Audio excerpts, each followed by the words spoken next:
Então, hoje a gente vai ver a última parte do texto, a parte em que Merleau-Ponty vai se aprofundar mais na leitura que Freud faz acerca de Leonardo. Tudo isso para compreender Cézanne, tudo isso para compreender qual a relação entre vida e obra, tudo isso para compreender, afinal, quais são as possibilidades ou as dificuldades da criação específicas à nossa situação atual.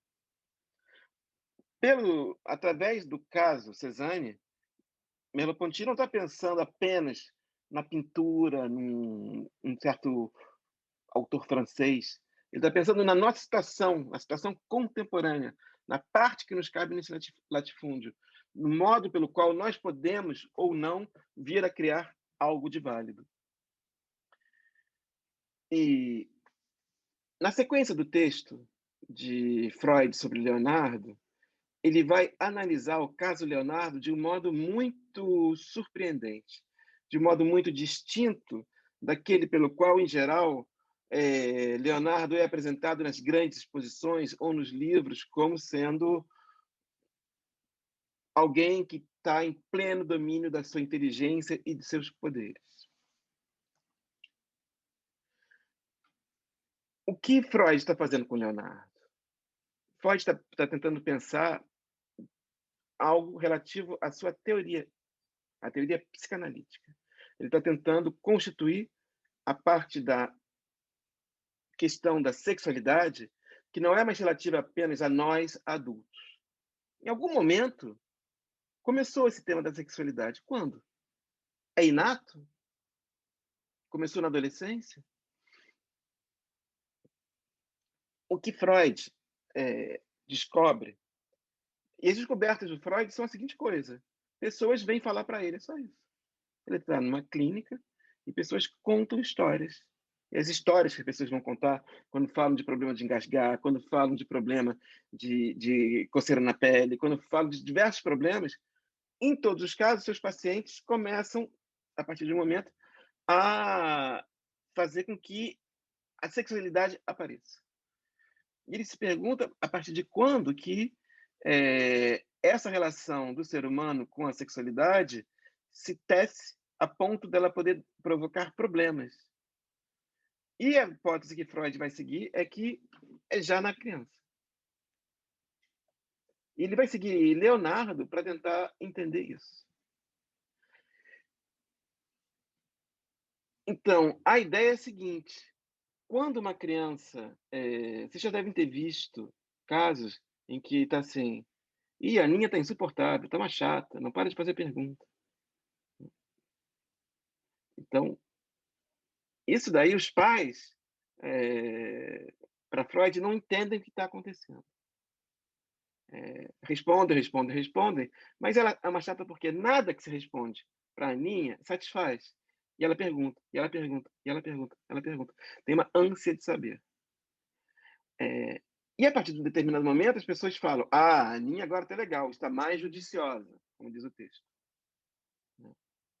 Então, a Aninha não está mais chata como era, agora dá para viajar, não é tenso cada vez que a gente sai no cinema e tudo. Freud está querendo dizer a seguinte coisa: um drama aconteceu na vida da Aninha. O pior drama que podia ter acontecido.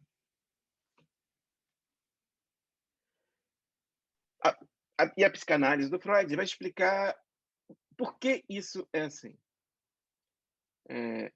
A maior parte das crianças, as crianças dotadas, a gente vai entender o que é criança dotada para Freud. Criança dotada é criança que se sente livre para perguntar. Não é criança que tem os genes de tal modo que fazem com que ela tenha um QI maior do que outro. Não é isso. É uma criança que, por razões X, Y, Z, se sente livre para perguntar. E por volta dos 2 anos de idade, começa uma pesquisa que a Aninha está perguntando, mas isso e aquilo, o irmãozinho quando é que chega, e não sei o quê, tarana. E para Freud, essas perguntas, na verdade, estão perguntando acerca de algo que não está sendo dito.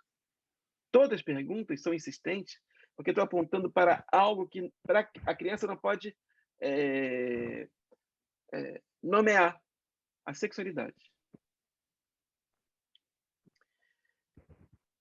As crianças, quando perguntam, não vêm assim do tipo, mas como é que a seiva sobe pela árvore?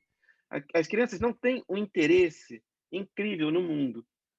Essa opinião que vocês devem ter, se vocês são pessoas honestas, que as crianças são umas canalhas, que as crianças são egoístas, só pensam em si mesmas, é verdade. Mas eu estou com fome, eu estou cansado. A criança não fala assim, e como é que vocês estão?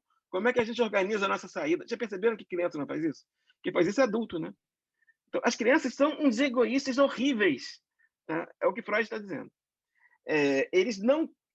Elas não estão numa atitude desinteressada e procurando compreender o mundo. Em tudo que elas veem, elas estão se reconhecendo. Então, as questões que elas colocam são questões ligadas a vivências fortes para ela, como, por exemplo, vai nascer um irmão. Se nascer um irmão, qual vai ser meu lugar na família? Né? Se nascer um irmão, eu vou deixar de ser a rainha, o rei da casa? Bom, então, o Leonardo não vai ser estudado por Freud na sua qualidade de grande homem, de grande gênio, de grande pintor, apesar de ser tudo isso, mas enquanto um caso singular que vai ajudar Freud a pensar a sexualidade infantil. A sexualidade tem uma origem inconsciente. Vocês já devem ter escutado falar do inconsciente, né? E tem vários filósofos que dão argumentos contra isso. Eu acho uma loucura. Acho, usar a lógica. O que Freud está querendo falar com o inconsciente? O antes de nós. O antes do meu nascimento. Por definição, isso é não consciente, não vivido por mim. Eu nasci numa família XYZ, num país, em tal momento do mundo, com tal língua, com tais hábitos. Então, o impulso sexual é algo básico, é uma força que faz parte de nós, que nos determina, assim como a necessidade de comer. E há um movimento pelo qual os seres humanos fazem cultura. As forças que os determinam, eles de algum modo conseguem transformá-las. O Freud vai usar um termo que é sublimação para dizer que vai substituir aquele objeto por outro mais elevado. Por exemplo, você não come para matar fome, você come porque é gourmet. Né? Agora na pandemia, eu não sei porquê, estou com uma coisa doentia de procurar coberturas caríssimas para comprar, de 20 milhões, e todas têm cobertura gourmet, espaço gourmet, né? Tem toda essa ideia de diferenciado. Então, quando você está com fome, alguém chega com um sanduíche, você não arranca da mão da pessoa. Você fala, você podia me dar um pedacinho? Ou você se controla. Né? A gente valoriza outros objetivos que é aquele imediato de saciar a fome. É isso que forma a cultura. É o não. Em Freud, é o não que forma a cultura. E eu acho que não só em Freud, na vida. Né? Quem tem pai muito liberal e tudo, legal, mas também pode dar uns probleminhas aí. Então, o que é muito chocante para a época, mesmo talvez para vocês hoje em dia, é dizer que a criança só pensa em sexo. Que a criança, quando está falando, quando está pesquisando, quando está insistindo, quando está perguntando, ela está fazendo uma pesquisa ligada ao sexo. Bom, isso aqui a gente já viu, os irmãos.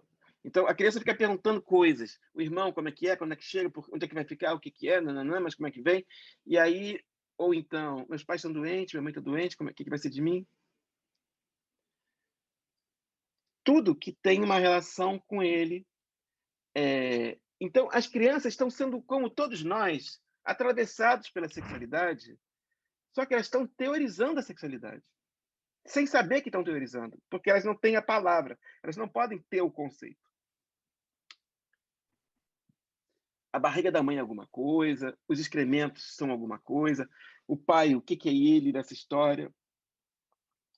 Então, a criança vive um mundo fascinante, um mundo misterioso, um mundo cheio de símbolos, cheio de obscuridades. né? E mesmo um gênio da Renascença, mesmo Descartes, mesmo Carnap, mesmo a pessoa mais clara, mais que tem um projeto mais plenamente determinável, foi criança e viveu isso. E Freud está querendo mostrar que isso é uma parte indelével da cultura, de qualquer projeto cultural. E por que a Aninha está chata? Porque ela recusa as respostas. Ou você responde, ela diz não, ou você responde, ela finge que você não respondeu e pergunta, e continua, muda um pouco e vai. O que a criança está esperando, está experimentando? Você sabe o que é criança? Criança é a seguinte coisa: está na hora de dormir. Se não comer, não vai ter sobremesa. Não, dá a mão, a gente vai atravessar a rua. Não, você não pode ir para o seu amigo, só pode ir lá quando você estiver com sua tia. Criança recebe ordem. Se a gente tratasse um adulto como a gente trata uma criança, a gente já está preso. Será necessário Oi? realizar um Alô, alguém está falando. Alguém está falando. Tá. Então, sempre a criança tem uma relação de dependência. O primeiro momento que ela experimenta uma independência é intelectualmente. Quando ela começa a fazer perguntas. E por quê? E por quê? E como é que é? Como é que é? É por isso que ela fica insistindo. Imagina, você finalmente, pela primeira vez, você se descobre enquanto ser humano livre. O problema é o seguinte: a criança não pode chegar numa resposta, porque ela não tem o corpo formado, não tem a sexualidade pronta. Ela não pode ter a experiência sexual que faria com que as perguntas dela elas compreendessem que apontam para a sexualidade. O psicanalista, o filósofo pode compreender isso. A criança que é tomada por uma sexualidade que para ela não tem nome, não tem conceito, não pode ainda. Ou seja, num dado momento, a Aninha fracassa. Num dado momento, a Aninha tem o maior drama de sua vida, se torna uma pessoa legal, se torna novamente alguém que segue aquilo que os pais dizem.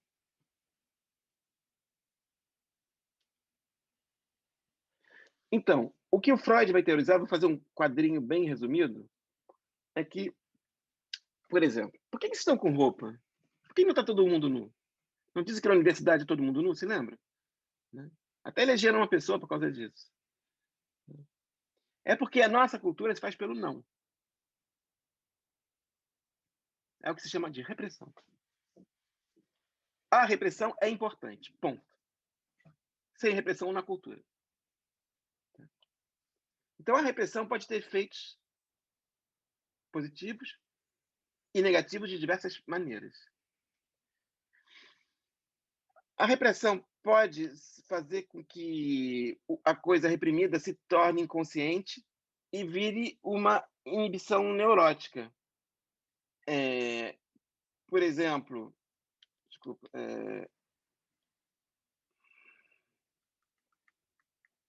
você começa a colocar questões, criança, e eu já vi isso muito em menina. Se um menino toca seu sexo, em certa medida até valorizado. Se uma menina toca, os pais dizem, mas o que é isso? Né? Então existem repressões,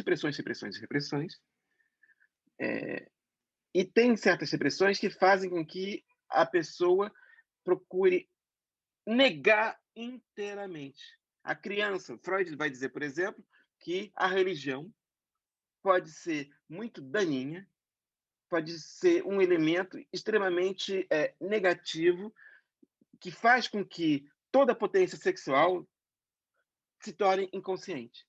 Então a pessoa se torna simplesmente alguém que nega inteiramente a sexualidade. Então a pessoa, Freud vai dizer, se torna burra. Você lembra que eu falei que as pessoas mais dotadas, isso não tem nada a ver com gene, isso tem a ver com o que cada um de nós vive na vida. Se você vive numa cultura que inibe, proíbe qualquer questionamento, você vai ficar não apenas travado sexualmente, mas também travado intelectualmente. A gente de filosofia tem o direito de se espantar que alguém faça uma teoria que associe inteligência e sexualidade? Filosofia? Ninguém quer falar nada, não? Vocês já sabiam disso tudo. Tô falando só evidências. Professor, Oi, Kleber. posso tirar uma dúvida? Pois não. A repressão de Freud, ela pode ser comparada ao reforço negativo de Skinner? Eu não sei o que é reforço negativo de Skinner. Você dá uma explicada para mim?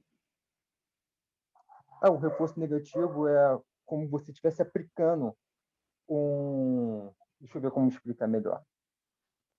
É como se fosse um condicionamento operante. Você diz que não pode fazer para que aquela criança tenha aquela concepção de não fazer e É tipo você um vai treino, meio que tipo continuar o reflexo reforço condicionado, uma negativo. coisa assim? Isso. Tá, não. É uma das modalidades possíveis. O Freud está pensando qualquer forma de não. Pode ter um não que a Sim, pessoa se entendi. toca, recebe um tiro na cabeça, morreu. Pode ser um não que vai treinar a pessoa. Pode ser um não com amor. Pode ser um não rindo, que é um sim. É que o reforço negativo ele também ele tem essa concepção de aprender. É como você ultrapassa o sinal vermelho, você recebe uma multa, e essa multa é como se fosse um reforço negativo para você não cometer aquele erro novamente. Seria isso, mais ou menos? Não, não, não, não. Isso é uma das modalidades. Por exemplo, Sim. no caso mais duro aqui que eu estou discutindo da religião, eles querem que você aprenda para sempre que você nunca mais deve tocar no seu corpo, porque o seu corpo é pecaminoso. Sim, compreendi. Né? E tem outros casos que os pais dizem, olha, você não pode se tocar no meio da sala com gente olhando. Né? Isso é uma coisa, é seu corpo, não é para ser compartilhado. Tem maneiras diferentes de dizer não. Não, não, não, não, não, não. Né?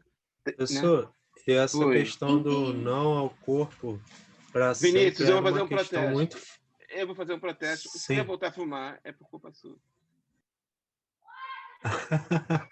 Eu não tenho nada a ver com isso. Não, lá vem o não.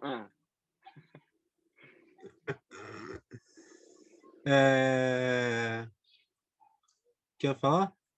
Sim, Interrompi, essa desculpa. questão da. Não, tudo bem.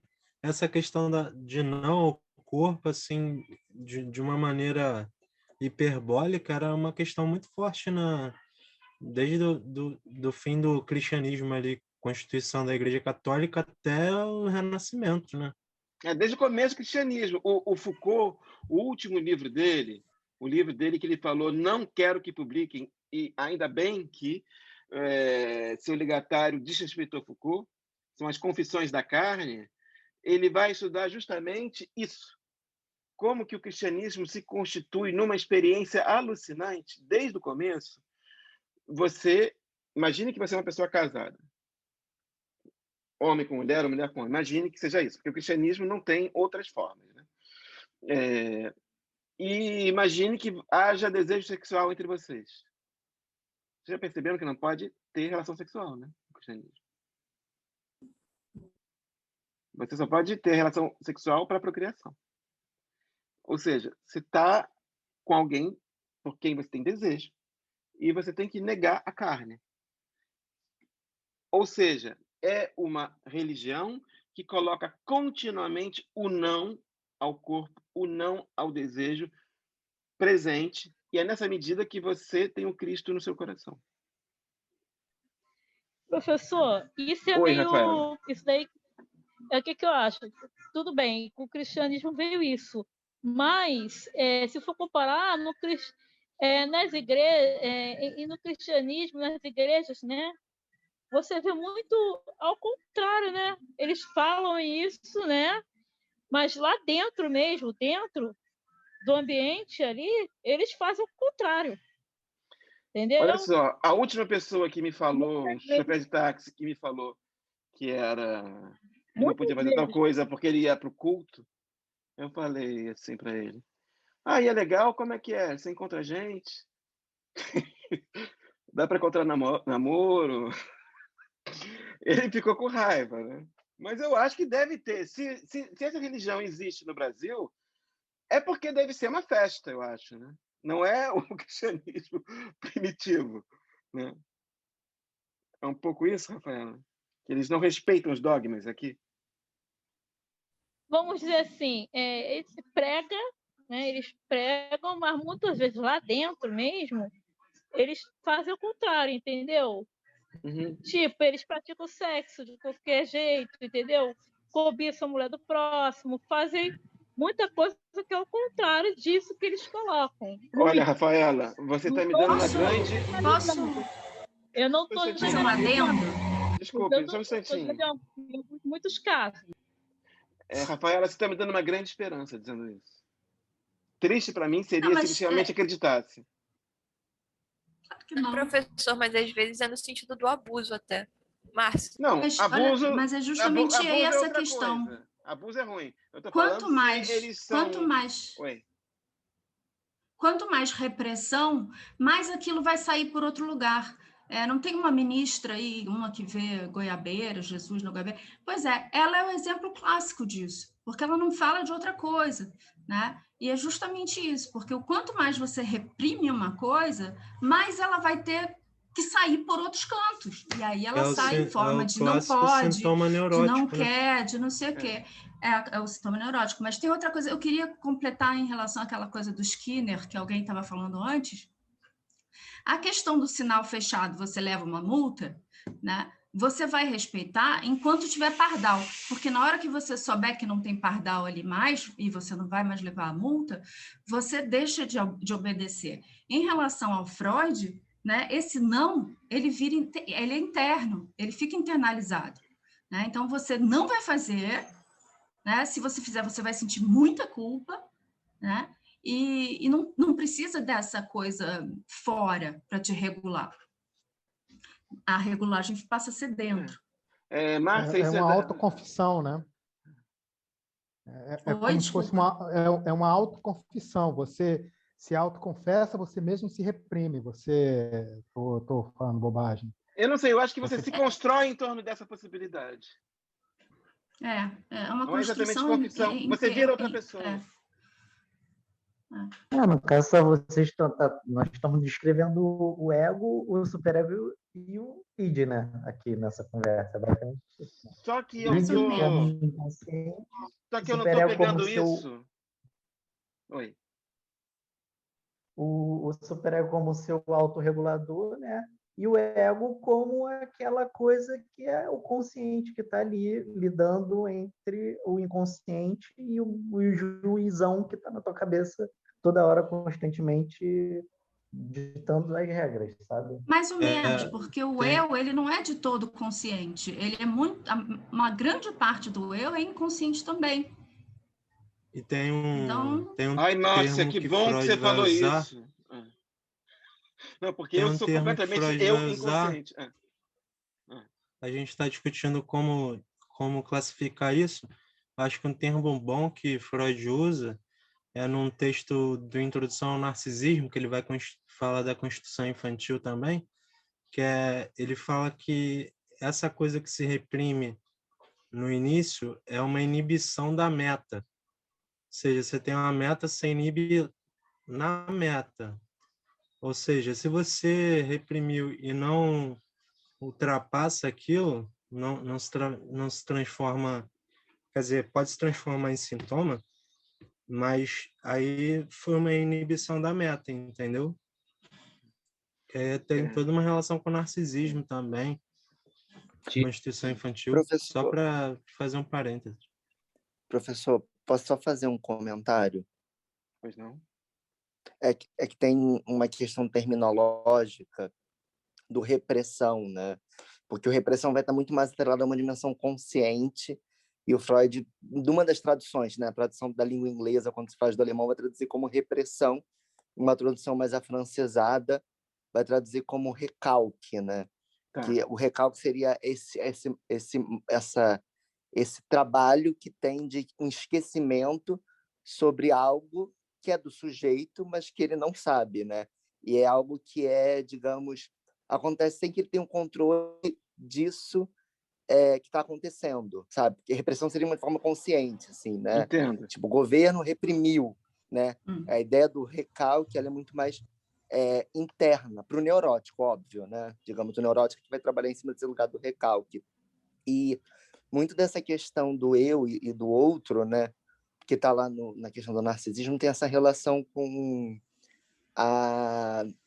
tudo aquilo que o sujeito vai se construir a partir de uma relação de tudo aquilo que me satisfaz e me dá prazer é eu. Aquilo que não me dá prazer, não me satisfaz, não é eu. Né? Sempre da expulsão ou da inclusão. É assim que o sujeito vai se formando, né? E com o tempo ele vai botando, ó, o que é eu é isso, isso, isso, isso. O que não é eu é isso, isso, isso. Tanto que a ideia do ódio ao outro passa por daí, porque aquele que não tem a mesma representação que eu tenho, né, se apresenta da mesma maneira que eu me apresento, isso não sou eu, então merece a morte. Então tem essa relação do ódio, Olha que só, é muito importante. eu vou só fazer dar uma resposta de quem não tem a competência, que a Márcia teria ou outras pessoas teriam. Depois você fala. A tradução que a gente está usando aqui é do Paulo César de Souza, que traduziu direto do alemão. Ele está usando repressão e não recalque, porque ele está falando a ação sobre alguém. O pai quer reprimir Era a criança. isso que eu ia falar. Uhum. Duas coisas. O Freud usa os dois termos, seja repressão, seja o termo alemão para recalque, que eu não sei qual é. Mas a própria tradução do Paulo César, ela veio com esse problema também, porque ele prefere usar repressão ao invés de recalque também, como ele também está usando o instinto no lugar de pulsão para tribo, né? Que seria errado. Porque o Paulo ele é ligado à Freud... IPA, né? E a IPA tem essa tradição da tradução pela língua inglesa, né? Que é a do Straight. Que é cheia de erros, né? Mas, de qualquer forma, o Freud usa esse termo também. Mas é como você estava falando, o recalque é uma coisa, a repressão é uma coisa mais ativa mesmo. Não, mas aí eu fiquei pensando muito nesse lugar do inconsciente e tal, porque é isso, né? A gente é muito mais... Na verdade, o consciente, né, é muito mais um efeito do inconsciente, assim. Ele não tem... não, digamos, o não, né? O inconsciente não tem não. Então, eu boto não na frente do inconsciente que funda o sujeito, digamos assim, né? O sujeito do consciente, digamos. Eu não tenho nível para acompanhar vocês. O meu interesse é que Tito. Não, só dizer uma coisa. O meu interesse é ir para, em geral, sempre em filosofia ou em seja o que for, ir para as coisas menos elaboradas. Então, eu não estou querendo conceitualizar. Eu estou querendo seguir o movimento pelo qual Freud aqui foi construindo o seu percurso. Então, eu estou menos estabelecendo quais são as fronteiras entre consciente e consciente, tudo, do que vendo esse movimento pelo qual o inconsciente, inicialmente, era simplesmente um antes de mim, do qual eu dependo. Né? E que o que está ligando tudo, o grande elemento em jogo aqui é a investigação. Que, só quero dizer uma coisa para vocês, é o que nós fazemos. Oi. Tito. Pode falar. Não, pode falar. Tá, então pronto. Eu vou falar. É interessante, né? Como, assim, querendo ou não, a gente sempre está falando de sexo, por mais que se reprime, nem que seja por uma expressão ou por um riso, a gente sempre pontua, sempre tem uma metáfora que algumas pessoas entendem, até dizem que as crianças também percebem, mas que, na verdade, elas não sabem ainda como reagir ao que elas perceberam ali. Mas é impressionante. Por mais que, como diz aqui, exista a repressão, a gente, como a Márcia falou, a gente vai aparecer de alguma forma, vai ter uma brecha. E quanto mais reprimir, vai aparecer, porque nós somos sexo, né? Mas não é, nós somos, é isso. O Merleau-Ponty, no final do texto, vai ter que pensar, e aí, como é que fica? Se tudo é sexo, nada é sexo, como é que a gente faz alguma coisa com isso, né? Bom, oi.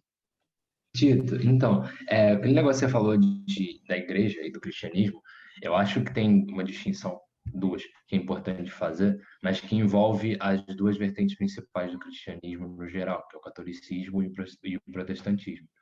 Porque o protestante aboliu a imagem. Então, o próprio protestante ele nega muito mais e reprime muito mais o sexo instintivamente porque ele nega as imagens.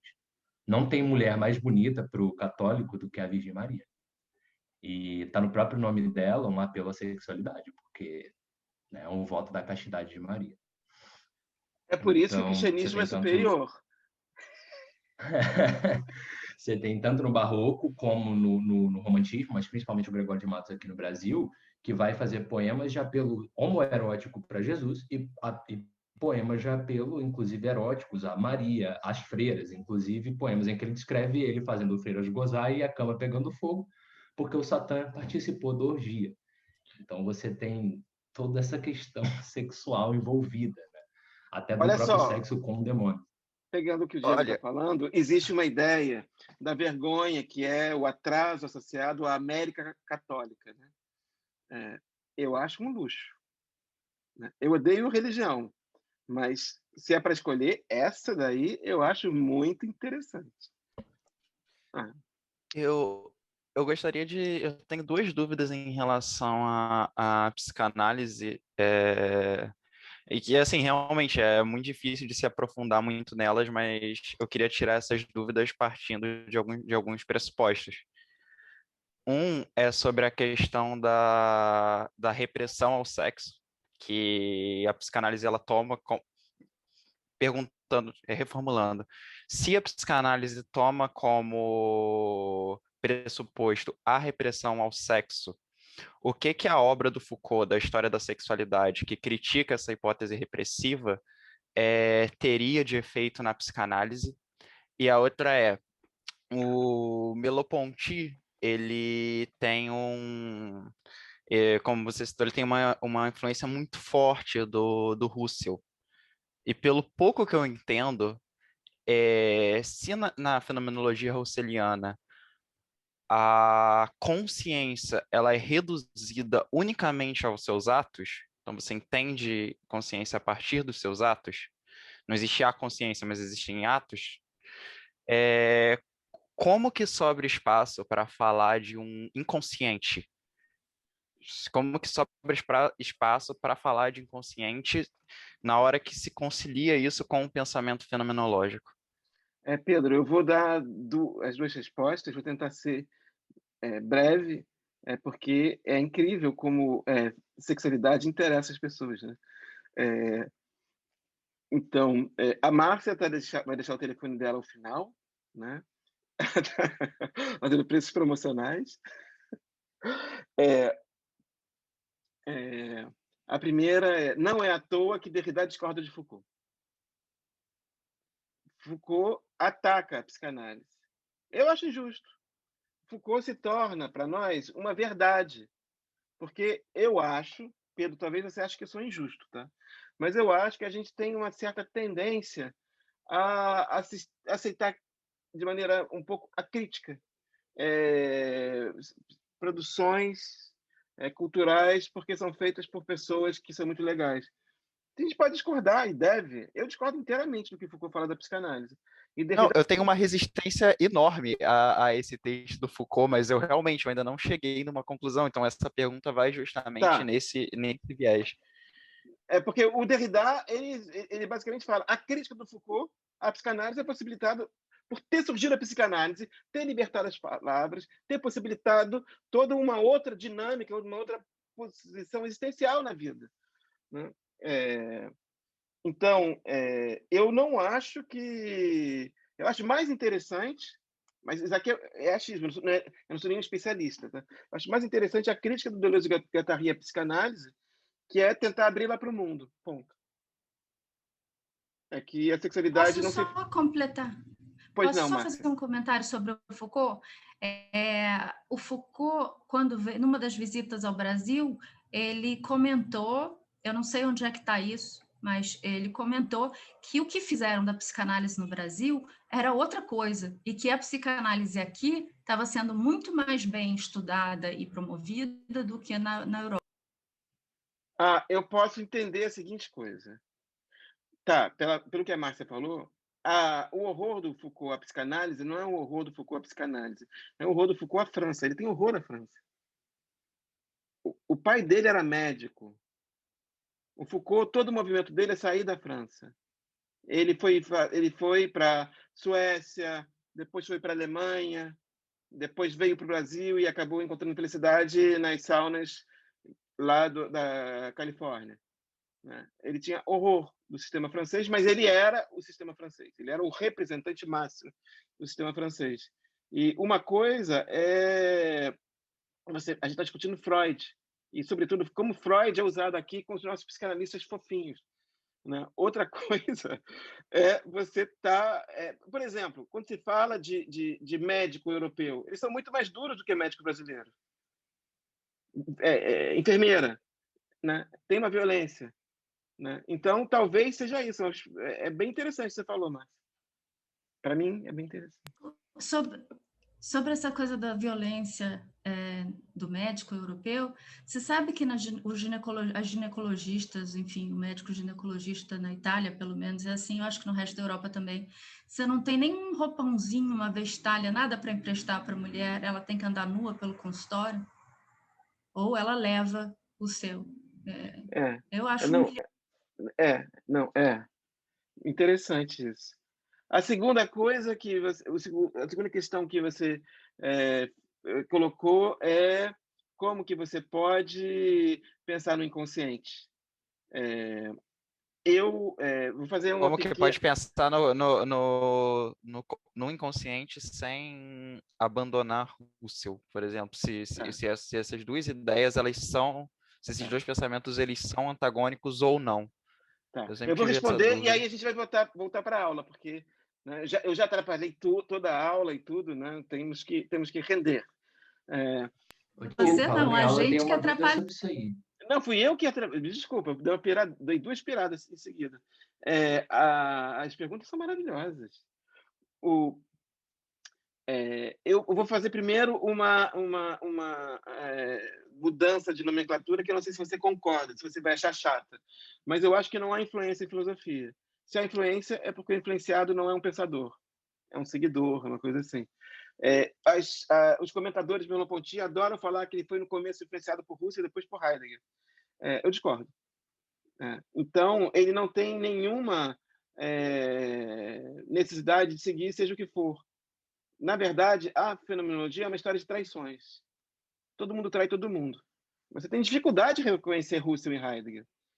Todo mundo adora dizer que a intencionalidade se mantém em Heidegger. Eu não acho, por exemplo. Então, uma coisa que eu acho que é central no movimento de Merleau-Ponty é uma filosofia que é contra a noção de consciência. Ele ainda vai usar esse termo nesse momento inicial da obra, mas o objetivo todo, a gente vai ver no Olho Espírito, é que isso desaparece. E essa negatividade que a gente associa à consciência é uma negatividade do mundo. Mas isso a gente vai ver na sequência. Tá? Posso falar só uma última coisa, depois eu calo a boca, prometo? Tá bom. A linha fenomenológica na psicologia, que tem uma linha terapêutica nesse sentido, eles não consideram inconsciente. Para eles, o inconsciente não existe. Não. A Gestalt faz parte da linha existencialista. É uma das... Oi? É a Dasein-Análise? Não, tem uma linha existencialista sartreana, e é fenomenológica. E aí, enfim, eles simplesmente não consideram. Eles dizem... Por exemplo, Heidegger no seminário de Zeringer. E agora eu vou calar a boca. No seminário de Zeringer, ele está estudando algo que seria compreendido na psicanálise como ato falho. Uma mulher vai encontrar seu amante, quer largar o amante, ela leva a bolsa do mercado, que é para disfarçar que está indo encontrar o amante, né, e tudo. E, na verdade, ela vai e faz a compra e não encontra o amante. E aí o Heidegger fala isso não é um ato falho, é que o ser da bolsa é ir para o mercado. Não tem nenhum inconsciente. É muito engraçado. Eu jamais faria uma psicanálise heideggeriana. Eu prefiro Freud. Bom, vamos lá. Uma dúvida sobre Merleau-Ponty e esse negócio de sexualidade. Talvez seja um salto, mas como ele está trabalhando com a percepção e pelo que está aparecendo, o movimento que ele pareceu querer fazer é mostrar que a própria experiência, a própria percepção tem um quê de sexualidade justamente porque é aquilo que eu gosto, aquilo que eu desgosto, aquilo que me é bom, aquilo que não me é bom. Você não vê... Imaginemos que você seja atraído por seres biológicos do sexo masculino ou feminino. Você, quando vê um barato ou uma barata, você não é atraído. O olho olha diferentemente, olha ligado à sexualidade. Tá. Ele pode olhar com contemplação, pode olhar com desgosto, Com interesse, com afim, enfim.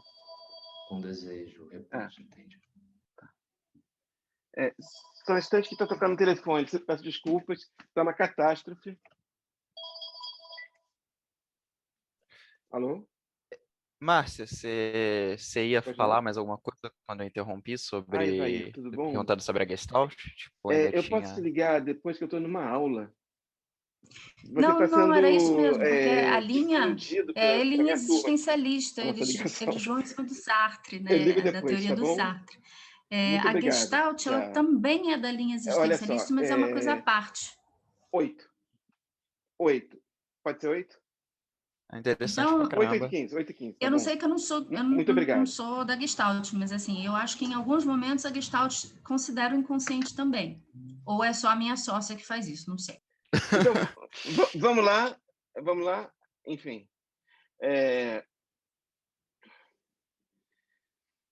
Você tem diversas maneiras, a gente já está meio rápido, bom, a pessoa pode se tornar um nerd completo, etc, etc. Ou então, tem uma sublimação que faz com que a pesquisa nunca termine. Tem um não que nunca é um não. A pessoa continua para sempre pesquisando.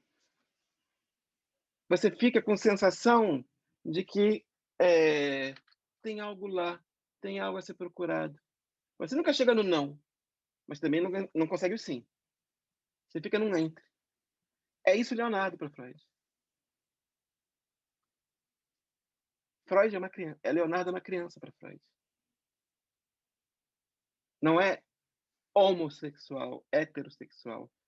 É alguém que vive a indecisão da sexualidade. A criança não está querendo dizer inferior, não é isso. É que as crianças, elas são polimorfas. É como se a criança fosse um estado que ela experimentasse fortemente a indecisão que existe nas escolhas sexuais. Nós, depois, a cultura faz com que nós nos definamos A ou B. A criança vivencia essa duplicidade.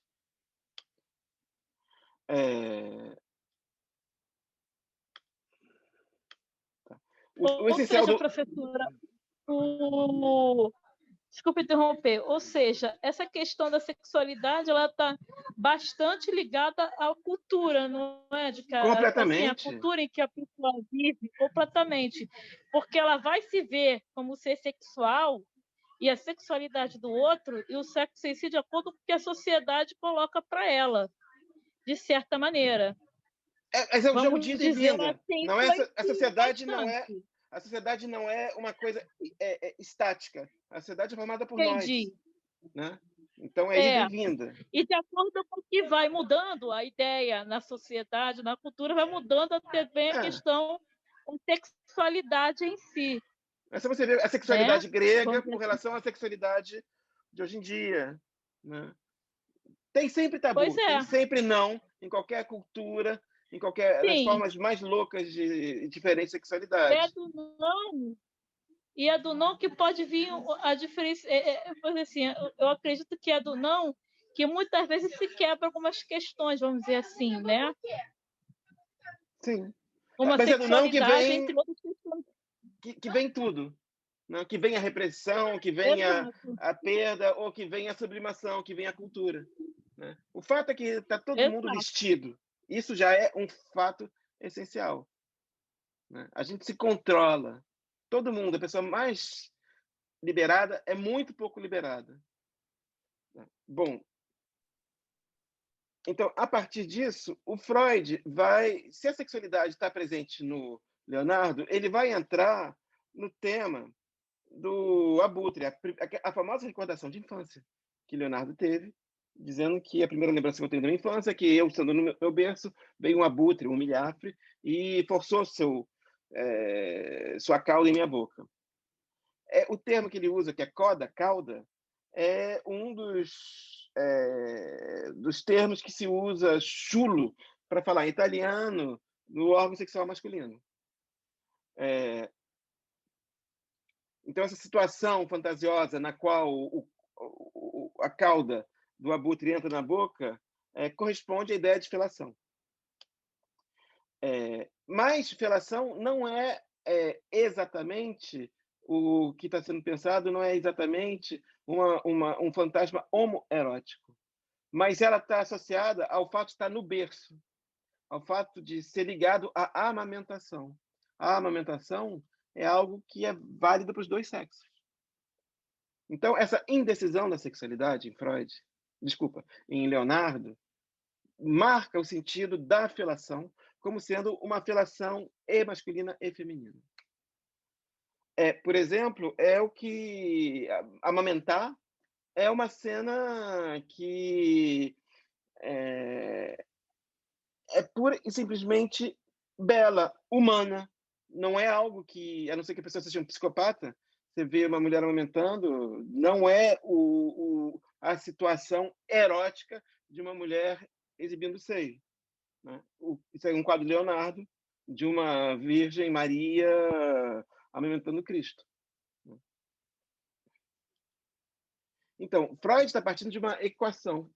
No Leonardo, a felação é compreendida como lactação, que é uma sexualidade que é anterior à distinção masculino e feminino. O que é engraçado é que a gente acha que os temas que a gente discute hoje em dia, na filosofia pós, é tudo muito novo e tudo. Isso... Esse é 45, tá? Bom. Então, toda essa sexualidade se apoia na mãe. E simbolicamente no abutre. Então, vocês estão vendo a loucura que o Freud está criando e o Merleau-Ponty está seguindo. Né? Uma sexualidade que é indecidida por relação ao masculino e feminino, apoiada na mãe e no abutre. E, na sequência, o texto do Merleau-Ponty vai seguir uma direção vertiginosa, onde ele vai comprar as frases do Freud, as ideias do Freud, de que nos antigos egípcios, mãe é abutre. Nos hieroglifos. Eu peguei um livro de hieróglifo egípcio. Está aqui, Mother.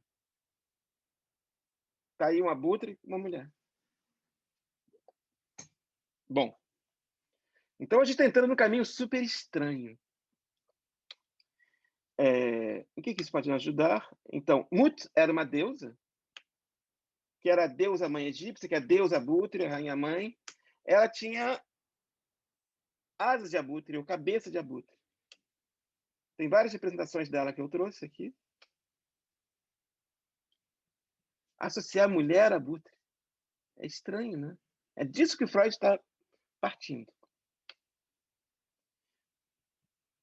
Por que ele está fazendo isso? Porque isso é um fato científico da cultura. Científico. Você tem aqui um texto de um dos autores do cristianismo nascente que procura defender o dogma contra certas heresias e o dogma da Imaculada Concepção de Maria, que Maria deu à luz sem ter sido relações sexuais. Mas em uma resposta adicional aos gregos que não acreditam no nascimento de Jesus de uma virgem, devemos dizer que o Criador mostrou pela geração de diversos animais que aquilo que ele fez no caso de um animal, ele poderia fazer, se o agradasse, no caso de outros animais. Ou seja, Maria pode ter dado luz a Cristo sem ter tido relações sexuais, porque isso acontece com os animais. Ele está fazendo uma afirmação científica. Há animais que dão à luz sem ter relações sexuais. Então, poderia fazer a mesma coisa para o homem, que também é um animal. Pois é certo, ele está se referindo corretamente à ciência. É certo que existem animais que não têm relações sexuais com o macho, como os escritores sobre animais dizem que é o caso dos abutres, como cientistas dizem. Na antiguidade, existiam diversos relatos de história natural. Aristóteles tem isso, parte dos animais, história dos animais, movimento dos animais. Então, eram observações que se faziam. E estão fazendo observações e narrando como é que eram as coisas. E narrações, a ciência da época constatava, para nós hoje em dia erroneamente, mas isso é o movimento da ciência, constatava que havia animais como abutres que davam à luz sem ter relações sexuais. E o que a gente está vendo aqui? Que esse mito nos foi legado por quê? Porque o cristianismo usava isso para defender a palavra da Bíblia. Nós vivemos num mundo, por mais que tenha essas igrejas em tudo que é canto, nós não vivemos num mundo cristão. Tá? No mundo cristão, esse tipo de palavra vigia. Para nós é uma curiosidade, porque a cultura não faz mais parte, teve uma quebra com a cultura. Né? Então a gente tem que ler. E que, sem relações sexuais, os abutres preservam a sucessão da raça. Tá? Então, se isso pode ser no caso dos abutres, também pode ser no caso de Maria. E isso era dito nas pregações das missas. Bom, Merleau-Ponty agora volta no meio dessa maluquice toda e diz: bom, essa história de tentar pensar a obra a partir de um enigma, a partir de voo de ave, a partir de felação, aleitamento, é esquisito, né? Bom, mas é interessante. Vamos continuar? O Freud... Oi? Mas isso não tirou da obra de arte, vamos dizer, especificamente da escrita, o direito de criação momentânea, instantânea? Porque está sendo explicado pela biologia, pela vida da pessoa? Exatamente. Merleau-Ponty está pegando um autor, Freud, que defende o oposto dele, Merleau-Ponty.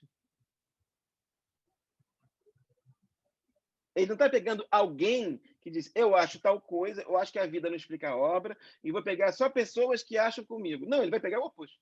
Vai pegar Freud. Então ele vai contrapor o movimento do Freud eventualmente. Contrapor, mas vai ser bem generoso.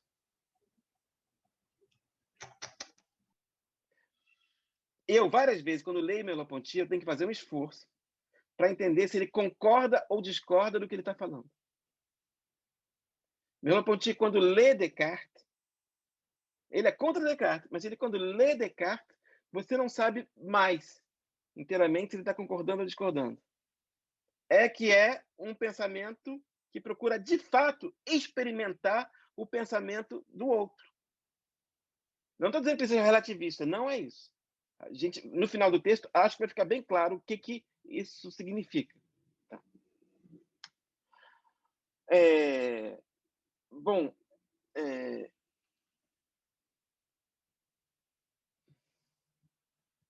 a gente, nessa aula, vai ser obrigado a falar de órgãos sexuais. A gente está falando da sexualidade. E aqui, a gente viu que Leonardo, na aula passada, fez desenhos do órgão sexual masculino, do órgão sexual feminino, que isso é uma parte importante da sua obra, importante das suas considerações. E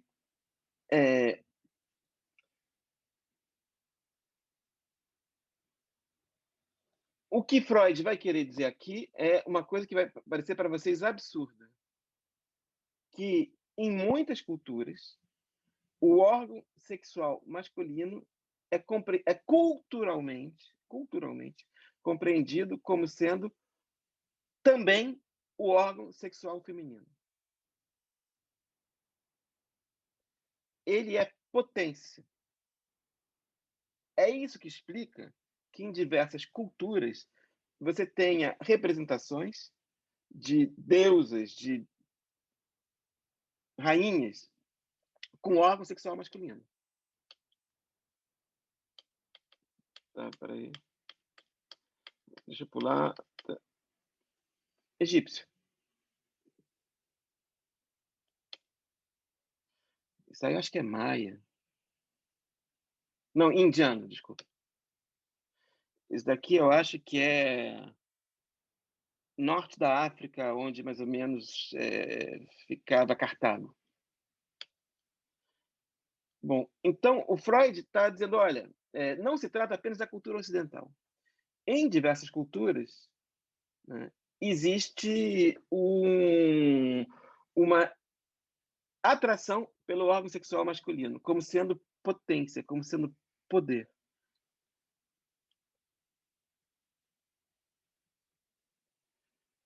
E ele vai tentar entender também esse percurso que Leonardo faz pelo voo e essa relação que ele tem com o abutre ao qual ele é dedicado. O que significa voar? Basicamente, para o Freud, é o mascaramento do desejo de sexualidade. Então, eu coloco aqui uma imagem para vocês. É uma escultura grega quebrada. A gente vê que quem quebrou essa escultura colocou sua assinatura. Estão vendo? Isso é um movimento violento, tipo ISIS, Estado Islâmico, do surgimento do cristianismo, que destruiu todas as esculturas gregas, praticamente tudo. O que a gente não sabe é que, quando a gente pensa na estatuária grega, a gente pensa em figuras brancas de mármore, generais e tudo. Mas não era isso os objetos esculturais que mais eram difundidos. Quando a gente imagine que daqui a 1000 anos sociólogos vão tentar estudar quais eram os objetos mais comuns na nossa sociedade, talvez fosse latinha de Coca-Cola, copo plástico, né? Não ia ser computador. As esculturas que eram mais comumente difundidas na estatuária grega e romana, tão difundidas que provocaram um ódio completo do cristianismo que dura até hoje, é isso. Pênis. Alado.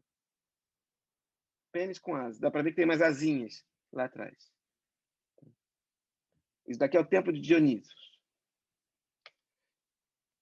Pênis com asas. Grego. Romano. Essas fotos estão em museus. Os museus não mostram isso. Porque esse movimento de destruição, né, a gente falou do protestantismo acontecendo contra a imagem, tudo, mas o cristianismo surgiu, teve um grande movimento iconoclasta. E esse movimento de destruição se mantém até hoje. Isso não é exibido. Era um presente comum que você fazia. Né? Tipo, teu amigo faz aniversário, o que vai dar? Claro, pênis com asas. Era potência, felicidade, liberdade. Né? É como você dá para alguém um carro, dá uma coisa assim. Né? Uma coisa que é livre, uma coisa que abre horizontes. É procriação, prosperidade, eu acho que, né, pode estar relacionado a tudo isso, né? É tipo mais liberdade, vai, a coisa... né? Exatamente. É bem... Então, o que é importante é que a gente Eu não estou mostrando essas imagens por achar isso uma coisa chocante, não é isso. É porque a gente tem que ter uma relação com a nossa cultura. Cada nova geração tem que tecer a ligação com esse passado, entender o que foi esse mundo que a gente, em geral, fala careta, chato, passado. Todo mundo está morto, tudo bem, mas nos determina. Oi. É uma das peças da literatura greco-romana mais importantes que existem, é um culto a falo. São poemas, epigramas, que eram escritos para os mortos, né? A falo. E foi publicado no Brasil, acho que recentemente, Falo no Jardim. Eram poemas dedicados ao falo. Todos eles, sem exceção, para mulher e para homem. Sim, é uma coisa louca, né? O Freud está dizendo assim, é estranho. O Freud não está dizendo... Em geral, o Freud é mal compreendido, dizendo assim, ele é machista, ele quer dar privilégio ao órgão masculino sobre o feminino e tudo. Não, ele está olhando a cultura. Isso que o Diego falou, não foi o Freud que disse. Poemas que pensavam no falo mesmo no que se refere a mulheres.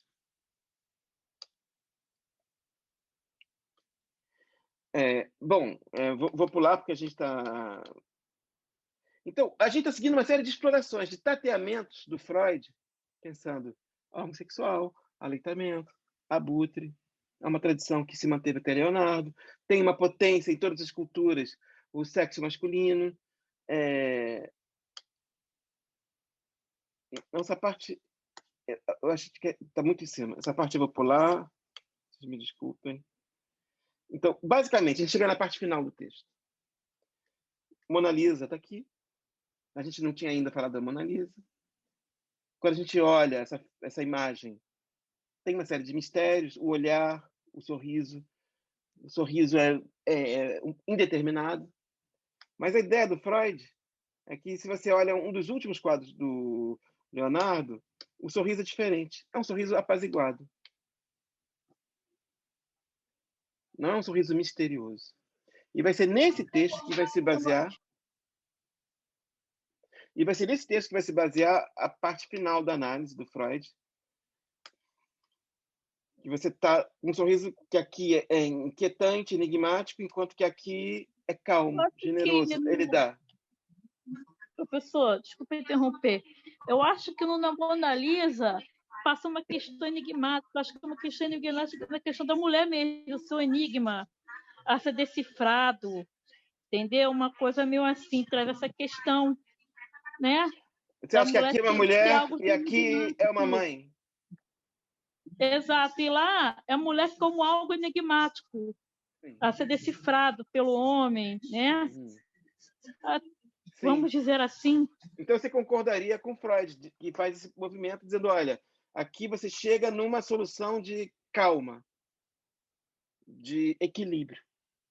Um tipo de beleza que está em jogo nesse quadro é diferente da beleza em jogo na Mona Lisa, que é uma beleza inquietante, mesmo que seja profunda, cheia de detalhes.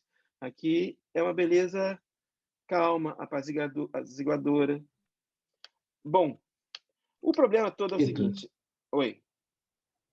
Tá mais, não sei se eu estou errado, me corrija, mas está mais para que o segundo quadro tenha um sorriso.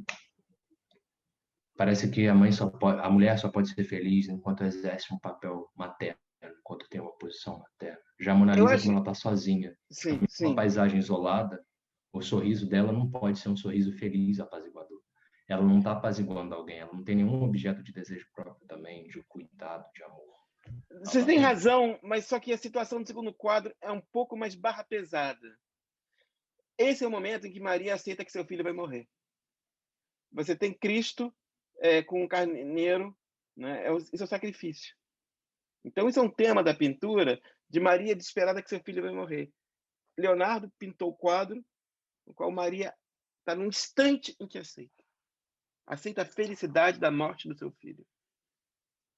Então, ok, é no papel de mãe, mas também tem uma mistura de elementos existenciais, morte, que é uma coisa muito barra pesada. Enquanto que aqui na Mona Lisa você não consegue dizer muito. Não tem, é como se fosse um quadro abstrato quase. Tem uma pessoa, mas nada é dito, né? Ela não tem um símbolo de ser uma rainha, de ser isso e aquilo, nada. É só uma coisa, uma pessoa numa paisagem, ponto. E isso provoca um mistério. Não sei se é o mistério da mulher ou o mistério do ser humano também. Oi. Dizem até, professor, que alguns dizem que esse quadro, dizem, né? Que esse quadro, ele mesmo, Leonardo da Vinci, estava se pintando numa versão feminina, vamos dizer assim. Dizem, não, mas você sabe que todos os quadros de Leonardo são isso, né? Inclusive o Homem do Velho Barreiro é o Leonardo da Vinci. Tem esse... mas eu não estou seguindo nesse caminho. O Freud também não. De tentar achar que tem um mistério que possa ser resolvido e provado. Esses temas do mistério, do código da Vinci, não é isso. Tudo quer chegar numa resposta. Aqui a gente está indo na direção de um mistério, está procurando habitar um mistério. Oi. Professor, o Lacan tem uma frase que eu vou parafrasear, não exata, mas que representa isso. Esse movimento psicanalítico, Lacan retorna a Freud e tal, ele fala a verdade é a mulher. Não sei como tomá-las, não sei como dizê-las. Acho muito interessante essa frase. A verdade é a mulher, não sei como dizê-las. Mas, ao mesmo tempo, Vinícius, eu acho essa frase meio problemática também. Uma coisa é o Freud dizer que na cultura existe... Não, claro, tem um contexto ali de elaboração. É um enigma, né? Porque a verdade, quem vai dizer a verdade? Claro, existe verdade científica que a gente trabalha e tal, mas... não, porque ela podia significar que a gente estaria aceitando a ideia de que é o homem que deve falar sobre a mulher. Eu estou indo mais em direção do humano, não da mulher. E tem essa ideia do Lacan também, que ele vai falar que não existe a mulher, existe o homem, porque o homem, ele se pensa como o geral, o todo. A mulher existe, não existe a mulher, existe uma mulher, uma mulher, uma mulher. Eu não sei, Porque eu acho exatamente a essa parte cultura não do se pensa Lacan. pelo feminino, né? Enquanto que a gente olha nessa tradição e fala essas coisas misóginas na tradição, eu aceito. Você está olhando o que foi. Mas eu não consigo me engajar num projeto que, para criar, me parece que se compromete com isso. Você entende a minha posição? Eu entendo, mas eu acho que ele coloca a questão do ponto de vista exatamente crítico, assim, que não existe a mulher porque a cultura não se pensa com a mulher. A cultura foi feita pelos homens.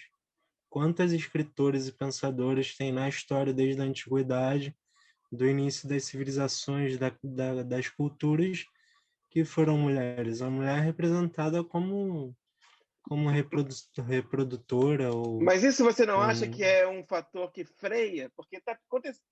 Hannah Arendt já está aí, Simone de Beauvoir já está, se a gente for falar em filosofia, né? Já está Sim, nesse talvez numa sentido, acho que ele estava transformação. distante de algum movimento que já Sim. estava rolando ali. Tito. Tá. Oi. O Benjamin, ou Benjamin, sei lá. Mas ele fala justamente que a cultura, não a história, a cultura é o documento dos vencedores. Então toda cultura é esse atestado da barbárie, da apropriação que o vencedor faz sobre o vencido, como ele pisa e destrói o vencido. Já a história, ela tem que ser contada sobre os vencidos. Se uma história conta a história dos vencedores, ela falhou como história. Então, nessa perspectiva, a cultura atesta a barbárie dos homens, talvez.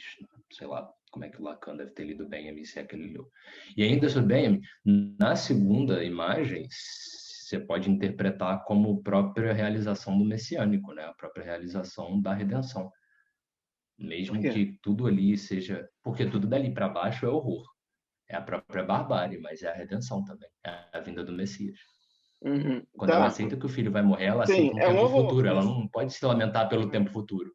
Porque o lamento do tempo futuro é um lamento de um presente que não é agora. Eu não posso me lamentar com alguma coisa que vai acontecer. O Freud Só se ela ele for não está messiânica. sublinhando isso, sou eu que estou sublinhando. É uma coisa alucinada esse momento. Sou feliz que tu morrerás.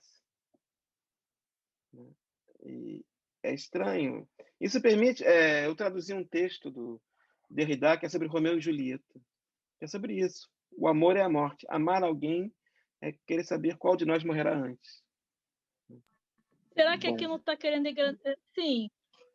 Parece que está falando assim que o amor de mãe é tão grande que não se importa, né?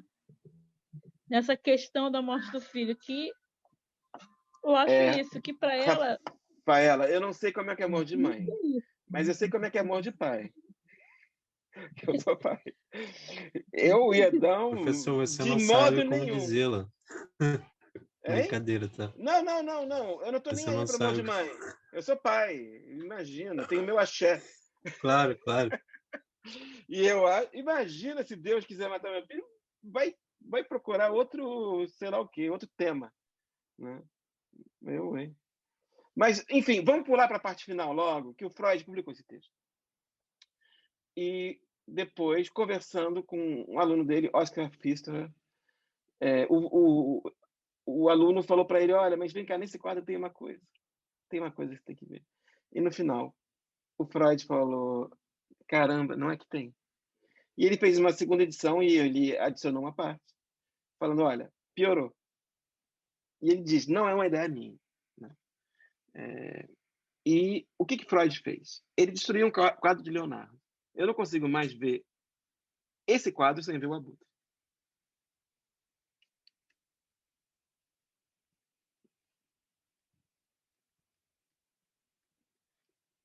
Tá. Então, está vendo o quadro?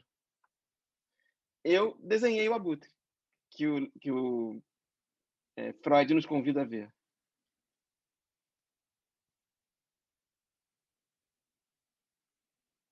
Estão vendo?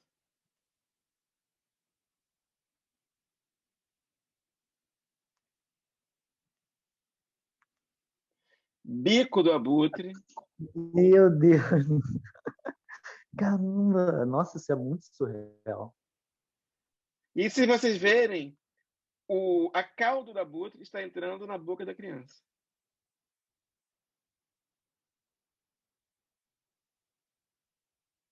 Bom, Leonardo no Novo Cristo, a gente não sabia. Freud destruiu um quadro. E está no mesma relação do seio, né? A cauda está vindo da direção do seio, assim, da mãe. Né? Interessante isso. É muito impressionante isso. Enfim, bom, Merleau-Ponty escolheu esse texto para dialogar. Ele está pensando em Cézanne. Vamos lá. O que Merleau-Ponty vai falar disso? Tudo isso parece arbitrário.